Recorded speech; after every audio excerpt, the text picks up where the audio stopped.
The Bears OnTap show is here on a wonderful Tuesday afternoon, October 10th, celebrating a Bears win, the first one in a very, very, very long time. Almost a full calendar year since we've talked AWQ. I'm here on the mic, as always, with Mr. Bucket Stats. Q, first of all, before we dive into some Bears football, how you doing, man? I'm doing good, man. It's life's just a little bit better when the Bears win. Like, I know that some people might not have, been hoping for wins already this year, but I don't know. You got the Carolina pick. I just want to see growth from these guys, and it sure feels like some of these guys are growing right now. So it's that's exciting to me, just to see the growth on the tape, on the field, live during the game, players getting better. That's just a huge thing to me, and I hope we keep seeing it, because it just makes it so much more fun to cover, to talk about, to make content for. Everything just becomes that much better when you're seeing that growth and seeing some wins here and there. Yeah, I think as a fan, and this is just in general for any sport, you forget that these guys are people in a locker room. They do this for a living, and they're extremely competitive. So when they don't win for a very long time, it sets a lot of negativity in the locker room. It sets a lot of doubt in a player's mind, and confidence, in my opinion, in any career in general, is a trait needed. And you can only gain that by having success in your profession. And I think that while we all sit here and root for, man, I hope they get this thing right, honestly, these wins mean more. And these wins very much, they kind of propel, these guys into, different points of their career. Maybe they raise their play because the confidence that they have and the trust that's being built. The Bears win 40-20 on Thursday. Justin Fields goes for 282, 4 touchdowns, and a 125.3 quarterback rating. The other guy who deserves to be mentioned as a guy who won this game is DJ Moore. DJ Moore goes for 8 for 230, 3 touchdowns. Crazy, crazy day for him. A Bears historic wide receiver performance. Q, what was your opinion watching this game? First initial thoughts about the offense, man. Watching DJ Moore and Justin Fields kind of blossom with that connection. It felt like stuff was on time. If it felt like there was tempo to the dropbacks, there was tempo to his hitches, to where routes were supposed to be, to getting the ball out on breaks. I felt like we saw more anticipation throws than we've really ever seen from Justin, which is huge, which speaks to the trust there between him and Moore specifically, which something we've been begging for, right? That for Fields to start hitting some of these anticipation throws. And you hope that it's not something as simple as, well, Washington was stubborn and stuck in the same coverage for most of the game, or the same coverage concepts that the Bears expected. So they knew what they could do that game, and they just did it.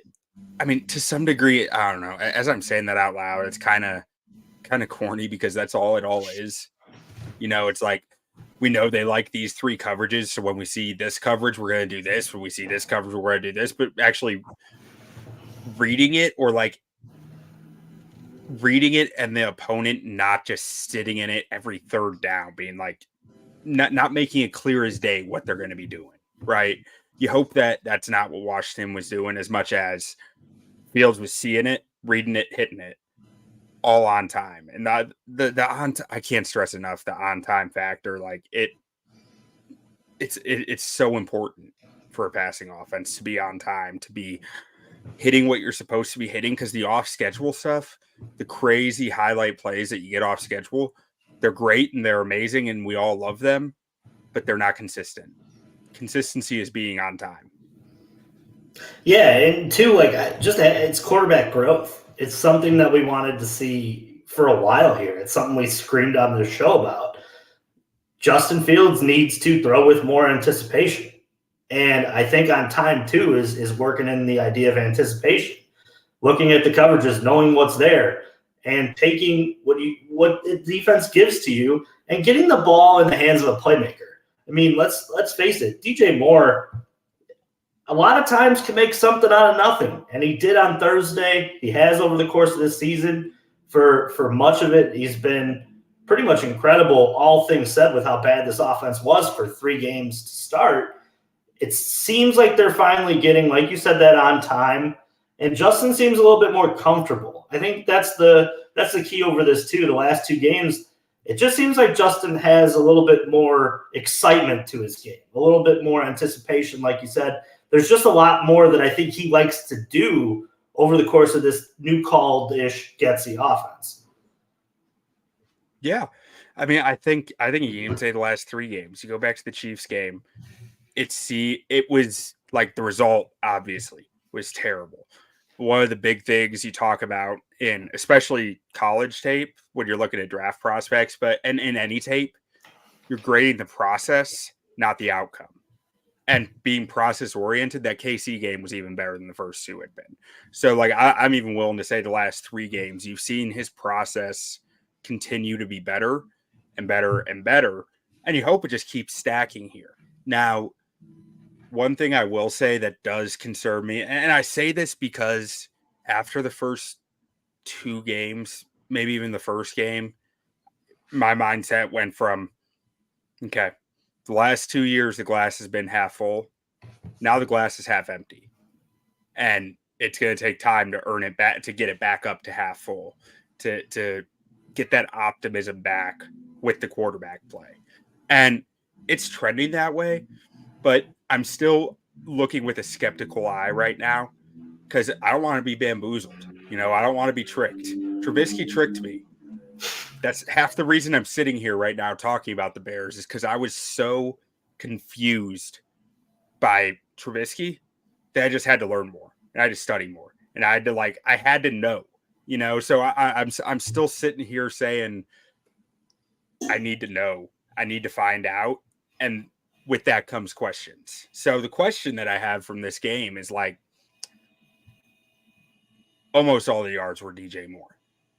And those were almost all go routes and hitch routes. Routes to the sideline, nothing over the middle of the field. And the middle of the field has been one of our concerns with Fields. Like he's been really good at times in his career hitting intermediate routes, but intermediate routes in between the hashes, that's been an area that's always been that's the danger zone for quarterbacks, right? That's where people come flying in out of nowhere and get an interception. That's where the best quarterbacks in the world make their money. And that's an area where we still see Fields hesitating to attack. Last Thursday, he didn't need to attack it, so he didn't, which is fine. It's great. Some of the best quarterbacks in the world will have games like that. But I still have questions because of it, because I still need to see him doing that. And when all of your yards, all your production is coming to DJ Moore on the outside routes that are not cutting into the middle of the field, that question's still going to exist for me, just a little bit at least, because at some point that's not going to be there and you're going to need to hit the middle of the field. I hope Justin can do it. I want him to be able to do it, but I need to see it. So DJ Moore's huge game was great. I'm all for feeding the hot hand as long as they stay hot. But I hope this week we do see some more stuff using the rest of the field, not using the boundary so heavily. Yeah, I think what this game kind of does is put DJ Moore on even more of a spotlight for these defensive coordinators coming in. And now maybe that opens up more chances for them to get creative with guys like Darnell Mooney and with guys like Cole Kmet. Now, like you said, when you finally establish an identity in an offense, now is your opportunity to pivot on that and use other players in successful situations. I think there's going to be a lot of eyes on Sunday on DJ Moore for sure. And that's what the Vikings are going to go into on this Sunday, try to do. Let's stop DJ Moore. Let's make them use Darnell Mooney. Let's make them use, these lower end wide receivers that now that Chase Claypool's gone, it's a question of, is EQ St. Brown going to get in there? Is it Tyler Scott that gets the chance? There's now an opportunity for somebody on this Bears roster to carve out a place in this offense for themselves. I think too, it's an opportunity for Getsy to get creative. It's an opportunity to use DJ Moore in the spot where, you're showing the same kind of, formations that you showed on Thursday, but there's new wrinkles to these plays. And they had the mini bye to go over this stuff, and they're going to get healthy. We're going to talk about that later. And now it's time to install, new nuances to this offense that you've kind of seen over the past 3 weeks. Yeah, absolutely. I mean, I really think that with Claypool being gone, they're able to lean a lot more in their 12 personnel package. That Getsy probably, I assume that he is big on that coming from Green Bay. Green Bay has always been big on it, as long as LaFleur has been there. And that kind of opens up a lot of possibilities for what they can do in the run and the pass game out of that 12 personnel package, whether it's Tanya and whether it's Mercedes Lewis, being that extra tight end on the field, 12 personnel being 1 running back, 2 tight ends, and 2 wide receivers, as opposed to your 3 wide receiver sets, which when you had Claypool, you probably felt pressure to run more 3 wide receiver sets. I don't think any offense in the league can truly succeed running majority 12 personnel, but talk 30% of the game in it, that's a lot. And that's I think what we're kind of starting to see here, that them really lean into a bit more. And two, like you said, with that 12 personnel, you're able to get a guy in Robert Tonyan on the field more often that you brought in for a reason too. He was a big signing coming in. He's a big body, and that's, maybe Justin can start to anticipate more throws to a guy like him more often coming this week too. Those 2 big tight ends, I think, are going to play huge for the next couple, like you said, for the rest of the season. Because like you said, that 12 personnel is something I think that, like you said, they'll use often. Well, and the thing that is so when you're in 12 personnel, right? Like, the defense always gets the chance to match substitutions. So the defense sees 2 tight ends out there. It's like, you're going to consider matching with heavier personnel always, right? You're going to consider bringing an extra linebacker on the field and taking a DB off, unless your nickel is just that good against the run. So that creates mismatches in coverage. I mean, at that point, you have 2 corners and 2 safeties in coverage. You don't trust a single linebacker on the field against the wide receivers, and it just creates more space for the offense to work with, to be able to find the space and be able to hit it and get yards after. I haven't looked this up. I'd be really interested to see what personnel the Bears were in on their big plays this past Thursday, because something tells me those might have been the times where Washington matched heavier personnel, and that helps a lot with yards after catch and the ability for DJ Moore to go eat in that space out there. That's fair. We'll have to do a little homework here at Bears on Tap. Going back to find out which. But yeah, I know you wanted to talk a little bit about the defense too, because you said the defense on a little pre-show did a lot of different things that we've been talking about on the show. So first, the question becomes: does the Bears defense listen to Bears on Tap? That's the first question, and the second question becomes: what were they doing that jumped out to you? Things that we've talked about and you've talked about on the show, and mixing things up to realistically get some more, pressure on the quarterback. They had 11 QB hits, which, I mean, if you've looked through the first couple weeks of the season, that's not normal. It's not something that we've seen a lot of. Now, first of all, with those QB hits, you got to tip your hat to Sam Howell for holding the ball for all of eternity and just running around like a madman. Because I think a lot of them did come on some QB hits where it's like the guy held the ball 6 seconds, you better be hitting him. But that being said, the defense got creative. They got in their bag, which was awesome to see. I mean, conceptually, I think the coverage, I'm not too sure on the coverage concepts. I'm sure they were pretty similar to what they were always running. But as far as the defensive fronts and the alignments, they brought a lot more creativity, and the personnel packages that they had. like seeing Javon Dexter out there a lot more with a lot different groupings than you've seen previously.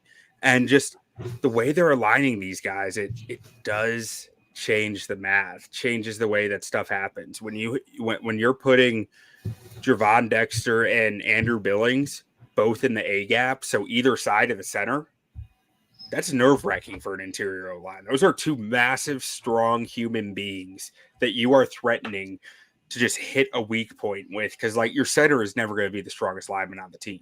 He's just not. And the guards are there to help, but like it's the interior can be kind of a weaker spot strength-wise. So I really like the idea of putting those two just houses of human beings right there and making them feel it. And then you see, so like I'm thinking of that as like when we're putting both those guys in the A gap, it's almost like an inverted mugged front, right? Because a mugged front historically is like you have your two D tackles that are a little wider, and you mug it by bringing the linebackers right up on the center. What they were doing some of in this example, at least, they were doing some of was putting the two nose tackles right in those A gaps and maybe threatening with the backer over the B gap some. And you saw some of that. You saw some normal mug fronts, like I just said, with the two linebackers over the A gap. You saw some times where they put the linebackers mugged up and they dropped, and then one of them still came a split second later. Like you just saw more creativity that we'd been begging for, and that was just fun. And it's just nice to see, and it makes the opponent have to think, and that's all we want. Make it if they're gonna succeed against you, at least make it hard on them, and that's what they were doing. They're making it hard on them, making them have to think, making them have to worry about what they might throw at them next. You saw some corner blitzes out there. You saw a variety of different blitzes. I still assume that they didn't blitz that much, but you saw a few plays where a D lineman dropped into coverage, so you were still only bringing 4, but like you were getting the simulated pressure out of it, right? You were bringing a guy from an unexpected area instead of that 4th D lineman who you dropped instead. And that type of stuff can just go a long way. And hats off to Javon Dexter, man. He had a game. I mean, he's not Jalen Carter. He's not going to be Aaron Donald, but like, I loved this kid's tape at Florida, and a big part of why I loved it, which this honestly, from an evaluator perspective, this might sound terrible, but like, you're watching this guy, you're like, he's slow off the football, he stands straight up, he doesn't have a single pass rush move. How the hell is he winning? He's that strong. I mean, it was that simple on his college tape. He was that strong. Nothing technique-wise really mattered much for him, because it was just like, he's different. And that's one of the reasons I loved his tape, because it was like, man, if he could tidy up some of these things and develop one pass rush move, you could be talking about a guy who's really dangerous. And that's what we started to see some of. I mean, we're still not seeing much pass rush moves, but just seeing the dominant strength translating is huge to me, because it's like, okay, well, he's got that at the NFL level too, because that was the number one concern with a player like that. Like, will that trait translate? Because the guys in the NFL are a lot bigger, a lot stronger, might handle it easier, but it has translated so far, and you're starting to see him build more confidence, and he's faster off the ball now. So he has cleaned up one thing. Starts getting the pad level right, you start really seeing a player. One thing that my friend Robert Schmitz pointed out to me, though, that is I need to go back and look at more of. And as he said it, I was like, might be onto something. I'm not sure that Dexter wins to his left very often. It seems like he's always winning to his right. And even going back to his college tape, just thinking about it, because I didn't go back and re-review it, but like just thinking off the top of my head, it does feel like a lot of stuff was going to his right. So it's one thing I'm looking for this week. I want to see if he's making any plays to his left, because that's That's hilarious to me because the whole time you're talking about that, I'm thinking of the Derek Zoolander. I can't turn left. We need Brian from OnTap here to quote us in on a little bit of Javon Dexter can't turn left when. I mean, maybe he can. I'm hopeful he can, and if he can, I'm hopeful he can figure it out. Zoolander did it eventually when he needed to, in a blaze of glory. So I'm hoping that Dexter can be the same way. But and I mean, who knows? Maybe it's not right. Maybe he wins his left all the time. We've just never noticed. But that was just an interesting thing that I'm looking for going forward on him. You think about it. He's a basketball player at heart, right? Like he grew up playing basketball. He was late to start playing football because of his basketball potential. In basketball, how often do you find a guy who can only go to his right? Yeah, often. It's a similar concept.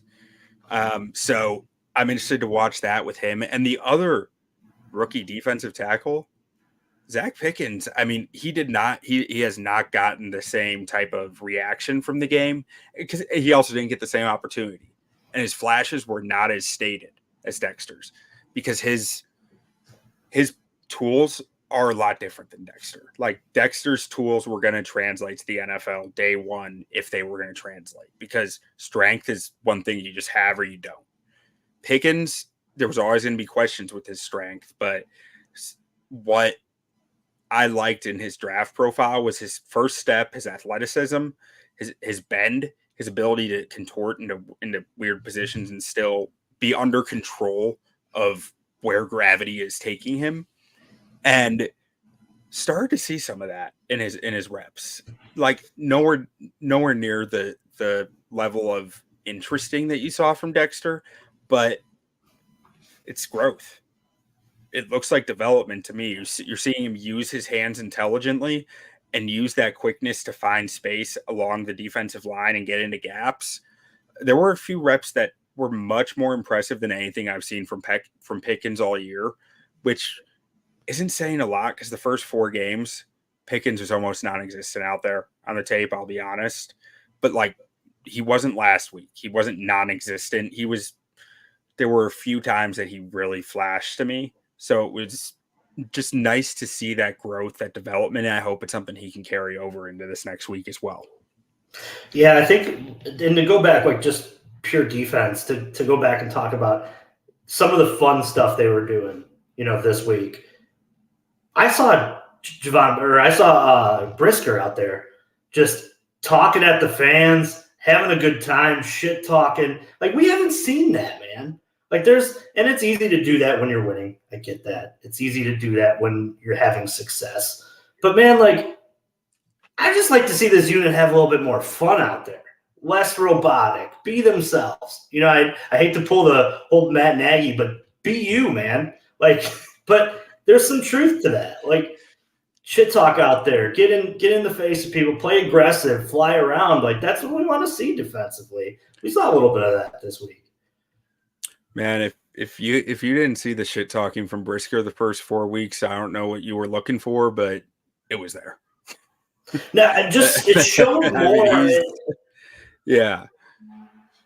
Go ahead. It's easier to do when you're winning, but sure. I'd honestly like to see Brisker quiet down a little bit, but that's really? Just me. Okay. Yeah. Fair enough. It's been a little much all year from him. I'm all for it when you're making plays, but if you're not making plays, it just starts to rub you the wrong way a little.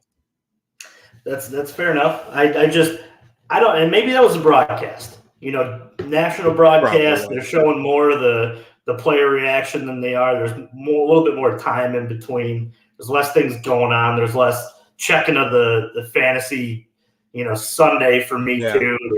There's less, digging into wings and things like that on a Thursday that, maybe it was just more of that. It just caught my eye that they had a little bit more fun out there.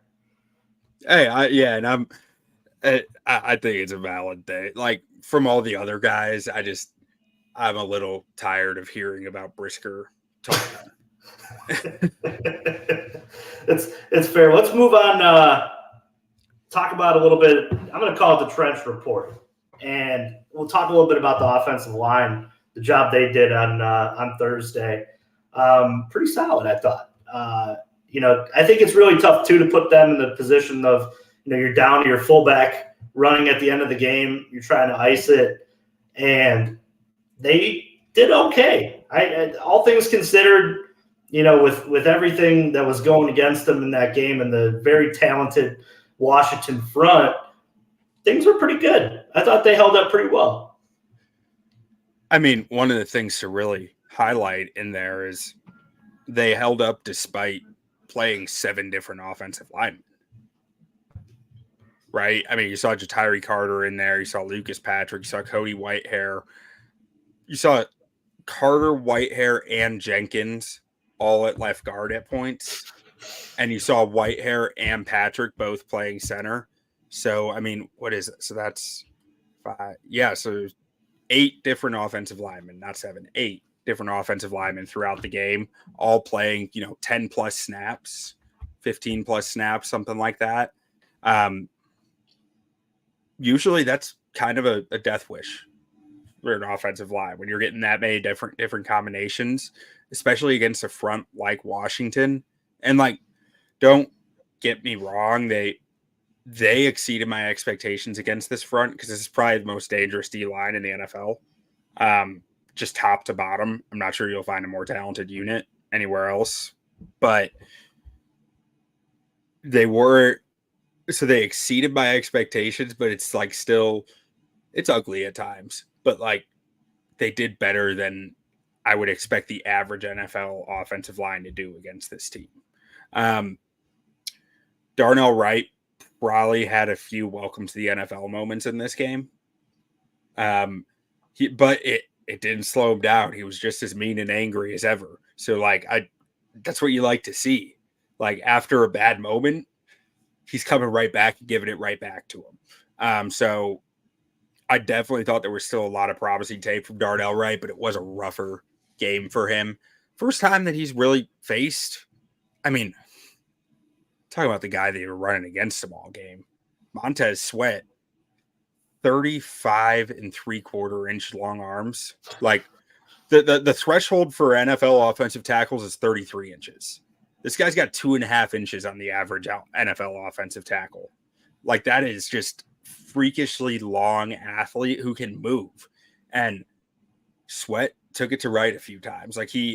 Wright was having a hard time keeping Sweat out of his chest, out of just getting really good hand position and driving him backwards. But he was figuring out as the game went on, and he ultimately, late in the game, he was getting the job done, which is important, that you just find a way to get the job done. That's a lot of playing offensive line, just finding a way to get it done. And who knows, maybe Montez Sweat or Chase Young is a Chicago Bear this time next year. We'll find out. They're both free agents, and already had some talk behind that too. Yeah. Washington's got a little too much money invested on that D line as is. One of those two guys is leaving. I'm not sure how maybe they'll franchise tag and trade one of them, but I can't imagine they can re-sign both those guys.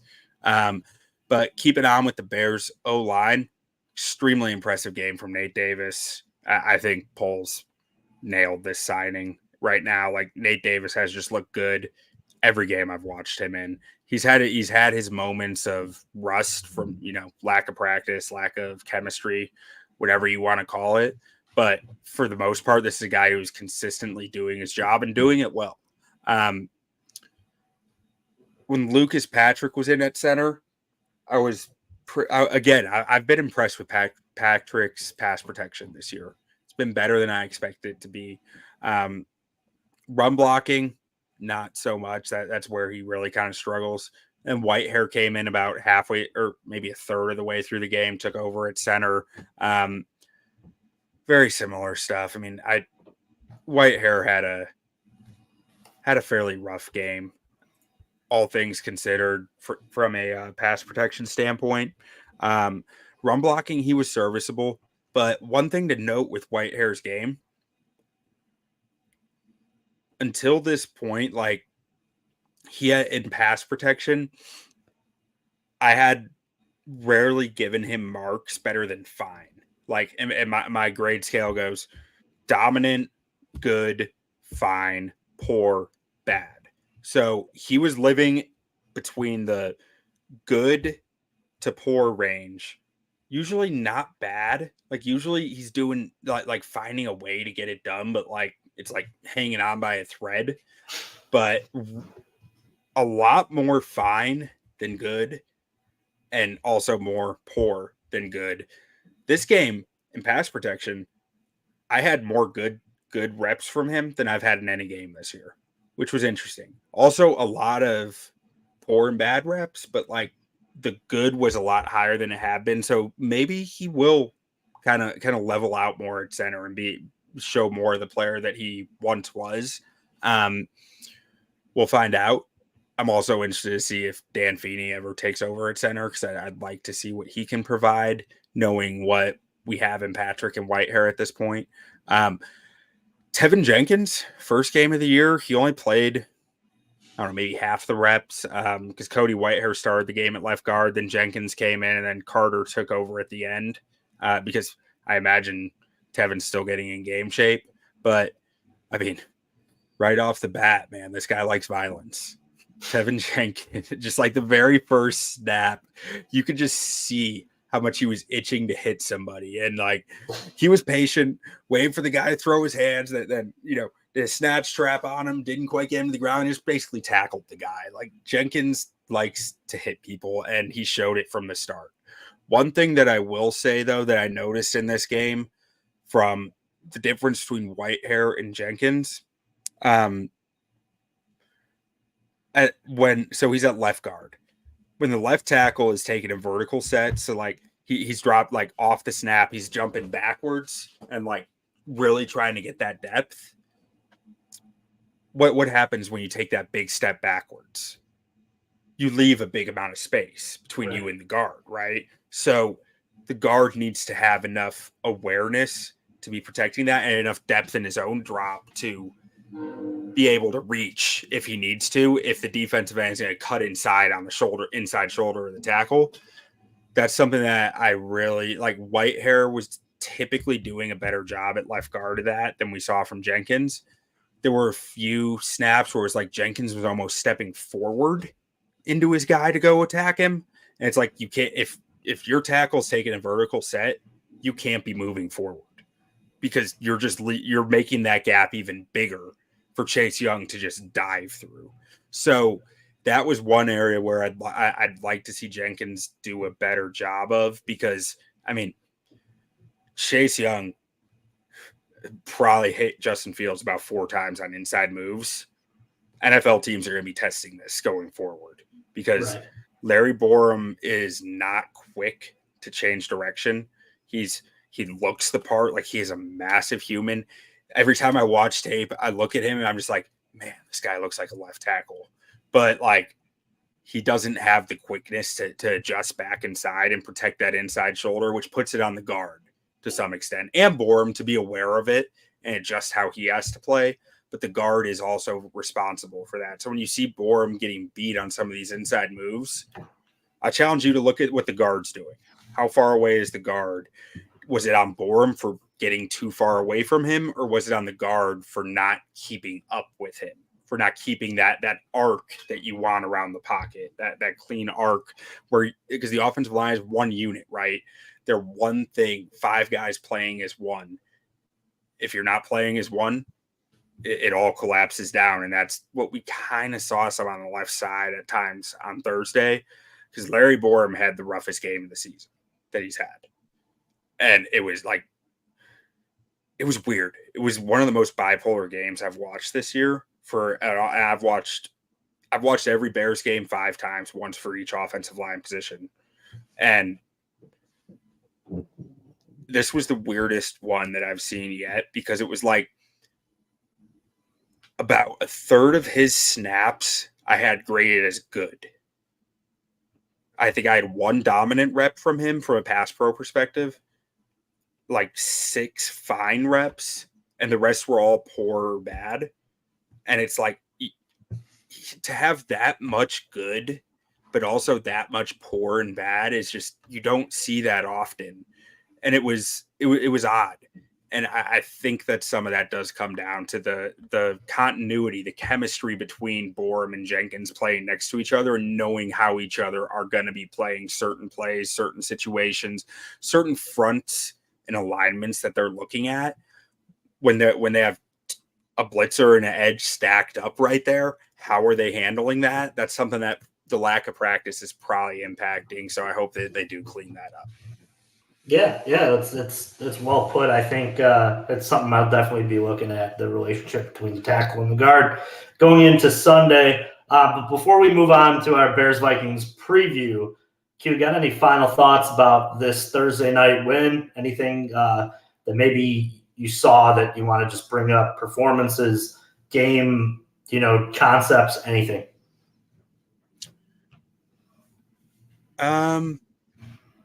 Just keep up with the creativity on defense. I mean, if you, in one of our off-season segments when we had the State of the Bears series, Brandon Robinson, who is a coach, a defensive coach at the high school level, I believe, right now. He said, if you don't have the talent, you need to create chaos with your scheme. And we did not see the Bears create chaos with their scheme the first 4 weeks. We started to see it this week. So just keep the foot on the gas, keep creating chaos, because that's how you need to play to have success when your defense is at a talent deficit. And on offense, we asked them to stack games. We asked them to stack good performances. That's 2. Let's get another. Damn right. I think, going into this week too, now we're in our Bears Vikings preview. It's really nice to see them get healthy on that defensive side too. I know we were talking a little bit about that pre-show. Kyler Gordon, Jalen Johnson, Eddie Jackson, some guys potentially returning. And like you said, some of those best players on the defense will be maybe suited up on Sunday. And way less guys who you just pulled off the practice squad from some other team 4 days ago being thrown out there. Because the Bears have had a lot of that, I think, on their back end for the last couple of weeks. Yeah, the cornerback and safety depth has not been a strength on this team because they've been hampered by injuries. I mean, we knew coming into the season the safety depth was a bit of an issue. Like, if one of those guys went down, you knew that you probably were going to struggle on the back end, and lo and behold, one of those guys goes down pretty quick, and here we are. But getting those defensive players back, I think it's that combined with the lack of Justin Jefferson could be interesting this week.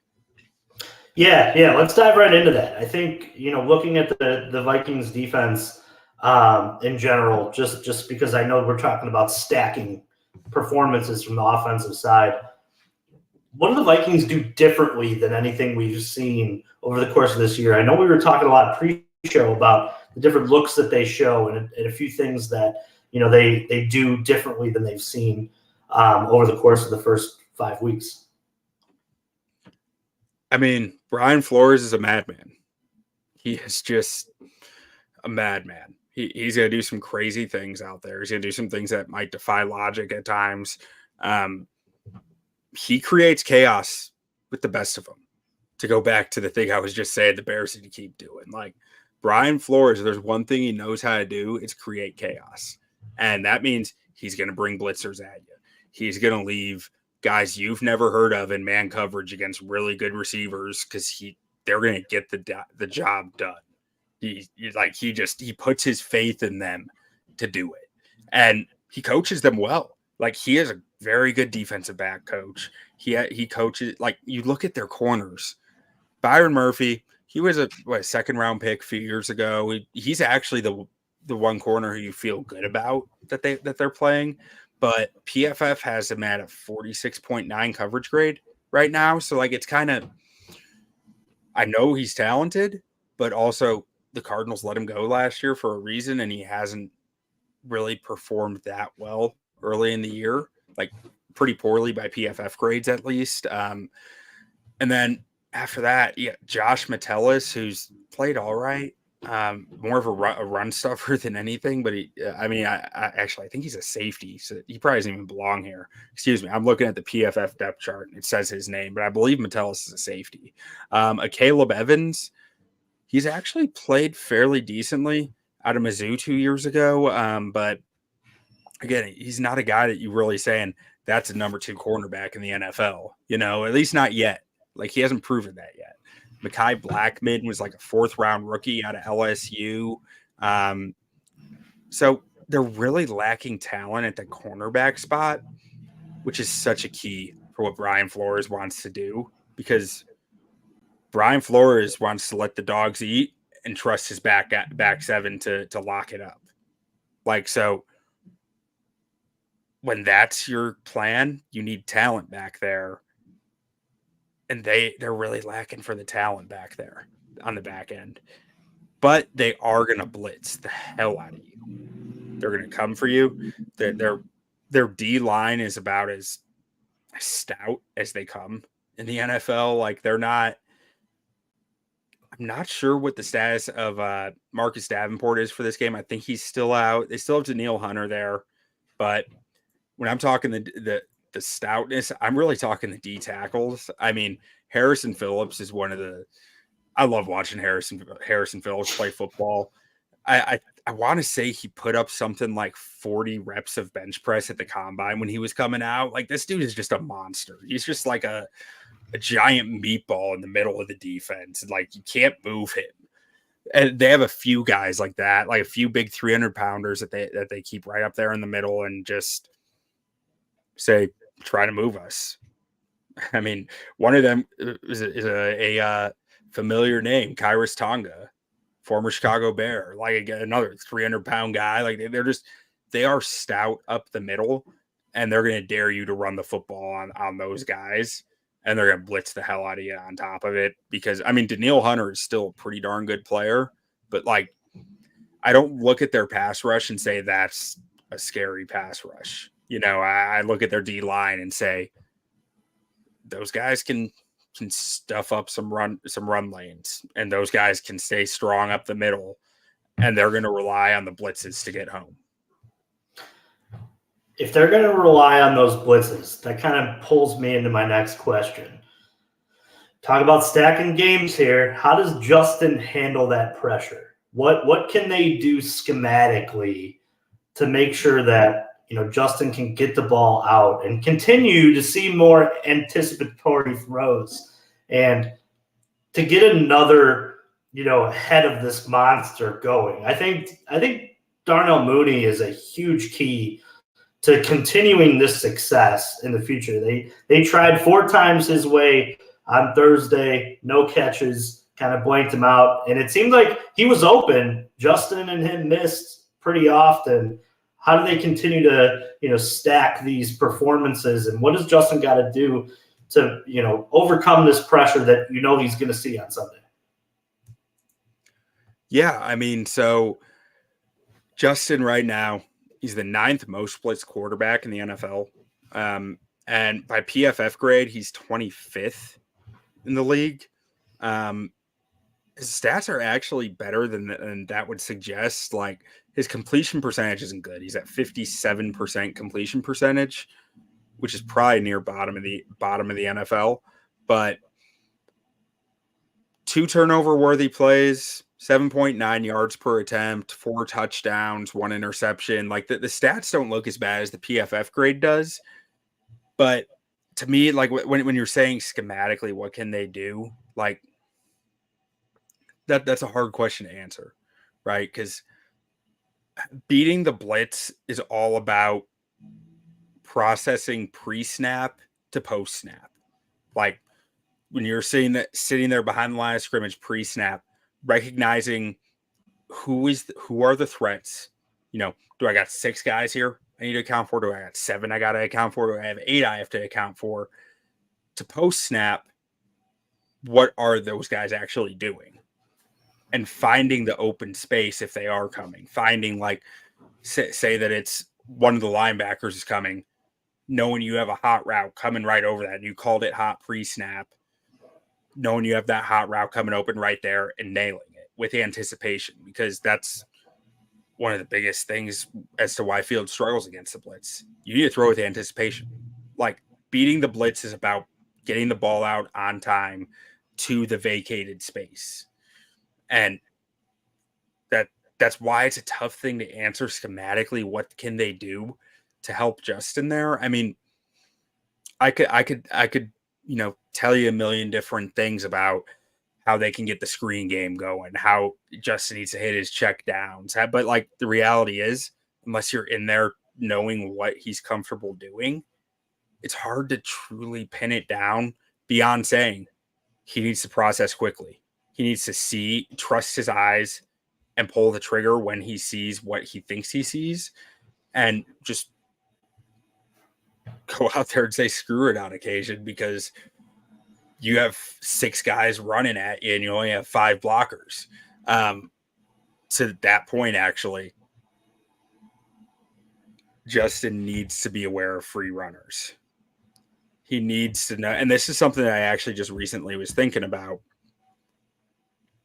I wonder how much over the years Justin has really learned protections and protection schemes and concepts, and whether that's something he's focusing more on now.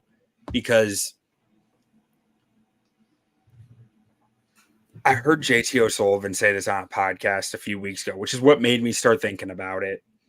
JT O'Sullivan said once he learned protection schemes and concepts and what the O-line, like conceptually what the O-line was trying to do, he became the best version of himself, because he understood pre-snap more where the danger's coming from, where like I'm going to have this guy unblocked over here if these two are coming. I don't need to look over here to find out he's coming. I just know now because I see that those two are coming and that guy was coming no matter what, because there's no one for him to cover. Like, I know the play. I know that there's no one over there that would take him away. So he's coming. That type of stuff, I get the feeling that Justin is picking up more on now, but I think that him knowing the protection schemes and concepts goes a long way towards him beating the blitz. And we'll see that on Sunday. They're going to test him. Brian Flores is going to try to, I mean, it's pretty clear when you look at Justin's profile that blitzing him can be very successful at times. I mean, as long as you can contain him as a rusher, because that's where he beats the blitz historically, is as a runner. But like, Flores is going to, I feel like he's going to look at Justin Fields and say, we're going to hit the crap out of this kid. Like, we are just going to bring the guys at him and make him beat it. So that's what I expect to see.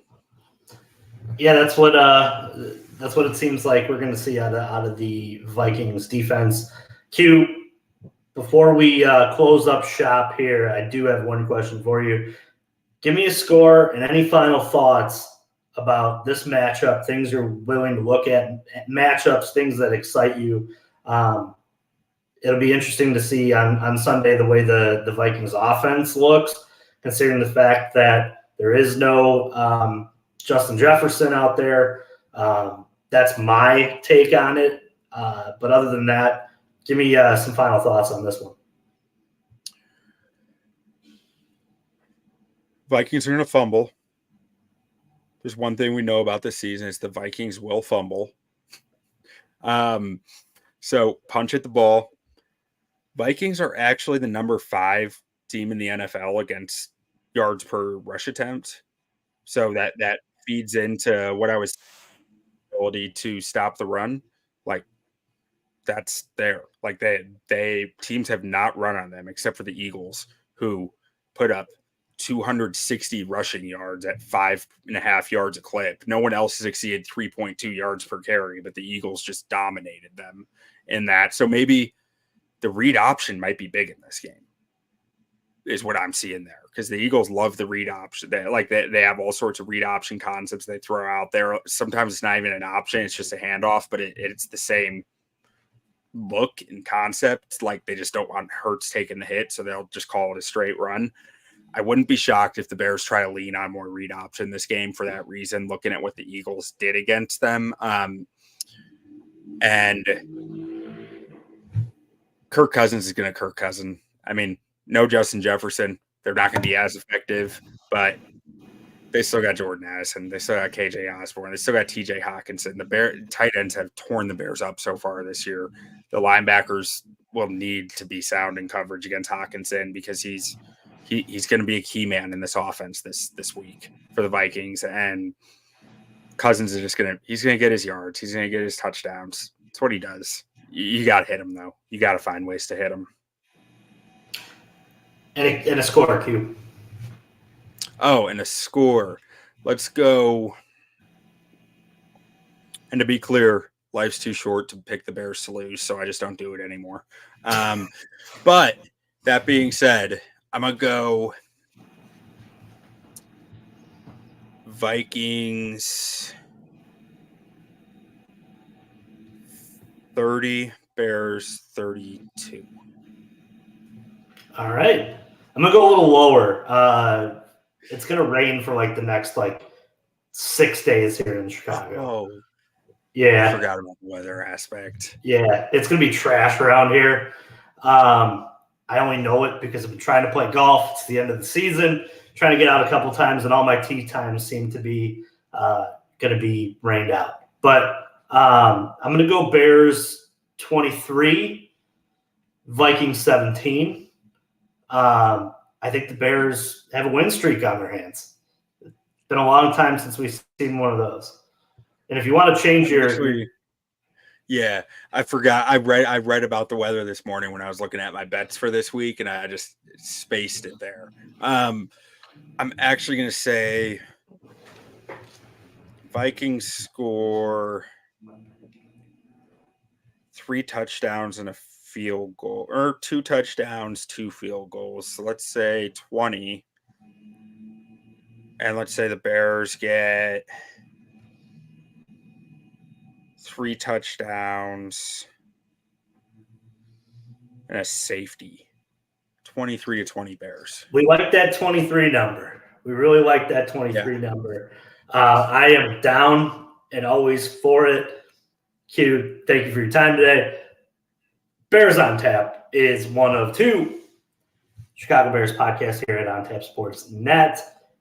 You can find us at www.ontapsportsnet.com for all your sports and literature needs. Bulls, Bears, Hawks, first night tonight. The Connor Bedard era starts. Cubs, White Sox, find it all over there. And also, while you're there, Christmas is coming. It's really coming. Before you know it, it's going to be gifts underneath that tree. Make sure you're heading into our merch store, checking out a shirt, getting something, koozies. We got awesome, great merch over there over at www.ontapsportsnet.com. Q, this was fun. And as you see, Bears on Tap is always over when the light runs out inside of my house. 3rd week in a row, I forget to turn the light on. But I promise you, next week, I will be bright and not looking like a ghost the whole episode. But Q, thank you. Let's get out of here the only way we know how. Bear down. Bear down.